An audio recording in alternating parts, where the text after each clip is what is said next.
At the state level, there are a lot of teams, but I think what Eclipse does a little bit differently is we set achievable goals. By setting achievable goals, we actually have a chance of achieving them. I've noticed that a lot of other teams at competition, they'll have very complex designs and things like that, but when it actually comes to running the code and making sure the robot works, it usually doesn't carry out the functions that it's meant to. So I think what Eclipse does differently is we do fewer things, but we do what we do well.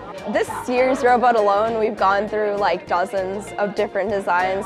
We've rebuilt it at least 5 times at this point. At our current design, what I'm proud of is sort of the system the intake system we've built, because we've sort of built it in a very crunch time. So we have sort of 2 plates that line up so that we have compliant wheels that intake the actual block and they push it up onto the platform. And when necessary, it pushes out the other side onto the foundation to give us the points that we need. But in terms of what actually scores us points, it's definitely the system that pushes the foundation in and out of the building zone. Well, this is a unique challenge for Eclipse, especially because most of our team this year is actually rookies and people who've never done any robotics or engineering before. Most of them are freshmen.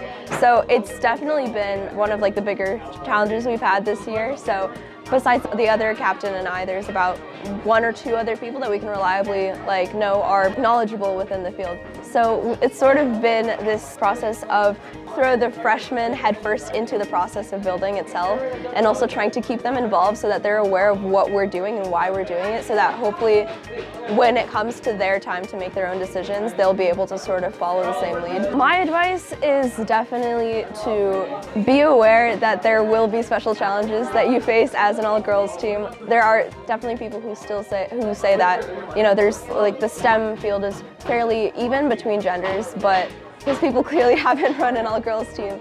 And I would just go into it knowing that yes, you're going to hear a lot of comments behind your back, and you're going to hear a lot of things about how the girls are less capable and things like that. And you're gonna see a lot of those kinds of comments, but only in ignoring those things and continuing to do what you love to do can we actually overcome this stigma and prove to people that girls are just as capable of doing the same things guys can do.